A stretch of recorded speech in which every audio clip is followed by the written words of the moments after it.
চিন্ময় ব্যাপিতং সর্বং ত্রৈলোক্যং সচরাচরম তৎপদং দর্শিতং যেন তস্मै শ্রীগুরবে নমঃ।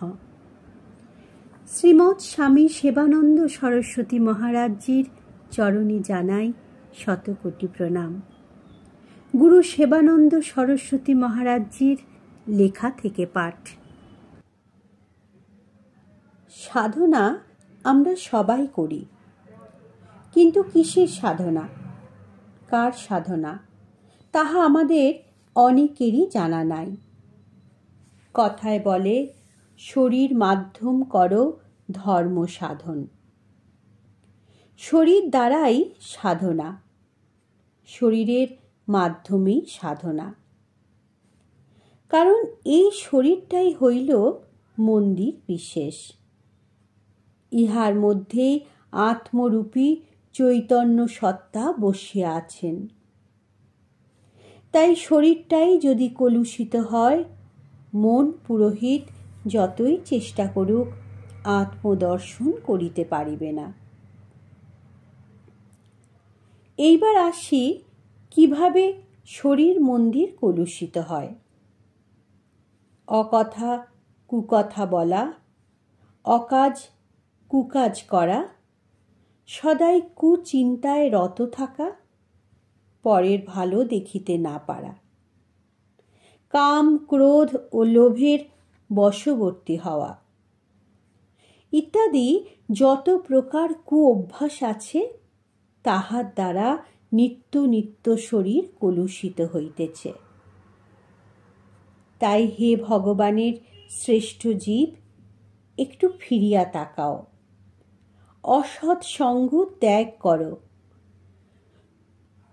ধর্ম অধর্ম বিচার করিয়া কর্ম করো, কুসঙ্গ ত্যাগ করো, কদাচ ইন্দ্রিয়ের বশবর্তী হইও না, কাম ক্রোধের বেগ ধারণ করো, লোভের বশবর্তী হইয়া পাপ কাজ করিও না। এইগুলি আসল সাধনা। তুমি কি, তুমি জানো। বাসনাই সংসার, কল্পনাই সংসার। এই বাসনাই সর্বদুঃখের মূল। জীবের জন্ম হইতে মৃত্যু পর্যন্ত এই বাসনা ক্রমাগত বাড়িতে থাকে। কভু বা কদাচ ইহার ক্ষয় বা লয় হয় নাই। এটাই বদ্ধ জীবের লক্ষণ। বাসনা বৃদ্ধিত কর্ম, কর্ম বৃদ্ধা চ বাসনা। অর্থাৎ বাসনাই কর্মের বৃদ্ধি করে। আবার কর্ম সফল হইলে নতুন বাসনা তৈয়ারি হইয়া যায়। অর্থাৎ এই সর্বনাশা বাসনার হাত হইতে কোনো কালেই জীবের মুক্তি নাই। তবে কি জ্ঞানী পুরুষ, বিবেকী পুরুষ বুঝিয়া সুঝিয়া সারাটা জীবন ওই সর্বনাশা বাসনার দাসত্ব স্বীকার করিবে? কদাচ নহে। তাই যাহারা বুদ্ধিমান, যাহারা মুক্তকামী, যাহারা চিরস্থায়ী শান্তি কামনা করেন, তাহারা আমার কথা শোনো। প্রথমে ভোগের লালসাকে একটু একটু করিয়া কমাইতে থাকো। দেখিবে বাসনাও একটু একটু করিয়া ক্ষীণ হইতেছে। অবশেষে যখন ভোগেচ্ছা সম্পূর্ণ নির্মূল হইবে, ঠিক তখনই বাসনা তোমাকে ছাড়িয়া দিবে। বাসনা শূন্য হওয়াটাই মুক্তি, চিরশান্তি। তার জন্য চাই অতন্দ্র সাধনা, কঠোর সাধনা। গুরুসঙ্গ সৎসঙ্গ ছাড়া সাধনায় সিদ্ধি লাভ করা যায় না।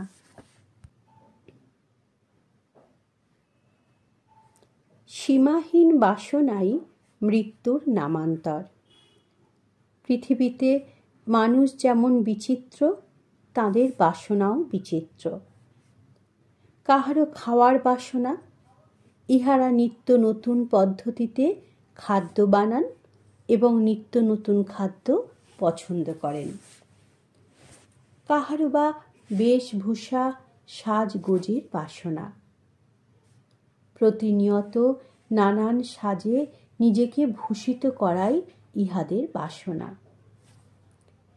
কেউ বা অট্টালিকা, নিত্য নতুন মডেলের বাড়ি বানাইতে ভালোবাসে, কাহারও বা গাড়ি। এক কথায় বিচিত্র মানুষের বিচিত্র বাসনা। যাহারা বুদ্ধিমান তাহারা আয় বুঝিয়া ব্যয় করেন, ইহারাই প্রকৃত সুখী। এমন অনেক মানুষ আছেন যাহারা আয় না থাকিলে ধার করা অর্থে বাসনা চরিতার্থ করেন এবং পরে অতি কষ্টে ঋণ পরিশোধ করেন। আবার এক শ্রেণীর বিচিত্র মানুষ আছেন যাহারা ভিটে মাটি বসতবাড়ি বিক্রয় করিয়া কামনা চরিতার্থ করেন। এই হেন মানুষগুলি মহাপাপী। পরিবার পরিজনের দায়িত্বভার গ্রহণ করা তো দূরের কথা, ইহারা স্ত্রীকে পরপুরুষের হাতে বিক্রয় করিতেও দ্বিধাবোধ করে না।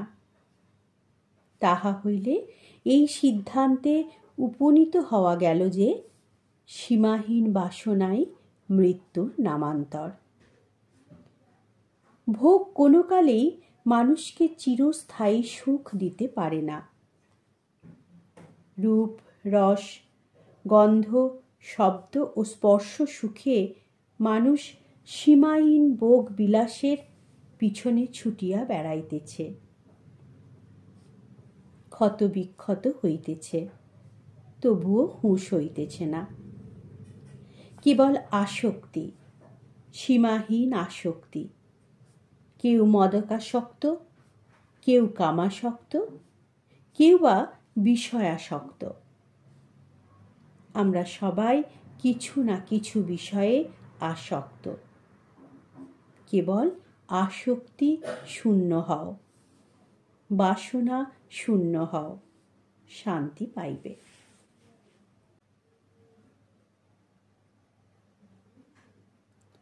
যক্ষ একবার ধর্মরাজ যুধিষ্ঠিরকে প্রশ্ন করেছিলেন, চিরস্থায়ী নরকবাস কোন পাপে হয়?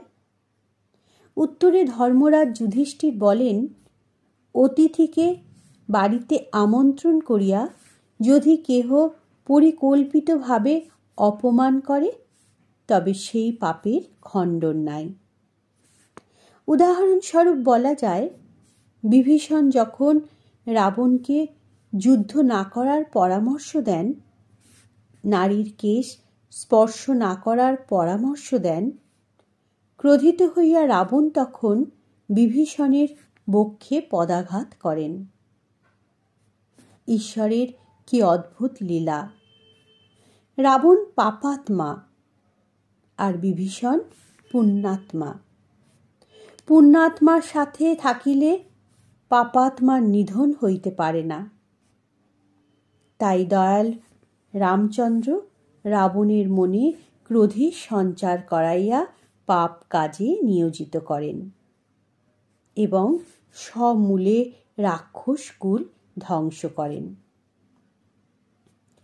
অন্য ক্ষেত্রে বিদুর যদি দুর্যোধনের পক্ষে থাকিতেন তবে শ্রীকৃষ্ণ কৌরব কুলকে ধ্বংস করিতে কুণ্ঠাবোধ করিতেন। কিন্তু হায়, অদৃষ্টির কি অদ্ভুত পরিহাস! দুর্যোধন বিদুর চাচাকে গৃহে আমন্ত্রণ করিয়া সভাস্থলে অকথ্য ভাষায় গালিগালাজ করেন এবং গলা ধাক্কা দিয়া রাজসভার বাহির করেন। কৌরবকুল পাপের কি অদ্ভুত পরিণাম! সমূলে ধ্বংস। ভগবানের এক নাম হল ঋষিকেশ। ঋষিক কথার অর্থ হল ইন্দ্রিয়, আর ঈশ বা কেশ কথার অর্থ হল স্বামী। এক কথায় ইন্দ্রিয়দের স্বামী হলেন স্বয়ং শ্রীকৃষ্ণ। বৃন্দাবনে গোপীনাথ বাঁশরি বাজান। ওই বংশীর ধ্বনি শ্রবণ মাত্রই শ্যামলী, ধবলী, চামেলি প্রভৃতি গাভীবৃন্দ ছুটিয়া আসে প্রভুর সাথে মিলনের আশায়। শ্রীকৃষ্ণ আবার গাভীদের অতি প্রিয়। শ্রীকৃষ্ণ তাই গোচারণ করিতে বড়ই ভালোবাসেন। গরু এমন এক পশু যাহার সমস্ত দেহে ঈশ্বরের অবস্থান। দুধের মতো অমৃত পৃথিবীতে নাই। পঞ্চ অমৃতের প্রথম তিনটি হইল দধি, দুগ্ধ, ঘৃত। এইগুলি গাভী হইতে পাই। বাকি দুটি মধু ও শর্করা বা চিনি। গো সেবা দ্বারা ঈশ্বর সেবা সাধিত হয়।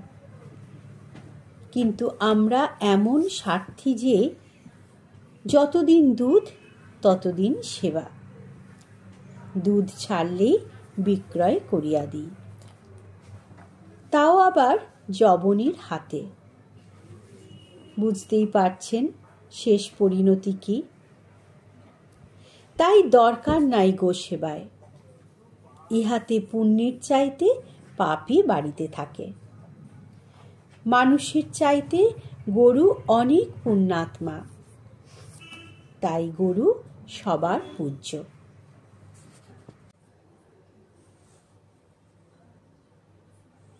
নমস্কার। প্রার্থনা করি সকলে ভালো থাকুন, সুস্থ থাকুন। আর আমাদের এই নিবেদন যদি আপনাদের ভালো লাগে তাহলে অন্যান্য ভক্তদের কাছে শেয়ার করে দেবেন, যাতে তাঁরাও পূর্ণার্জনের পথে এগিয়ে যেতে পারেন। জয় গুরু।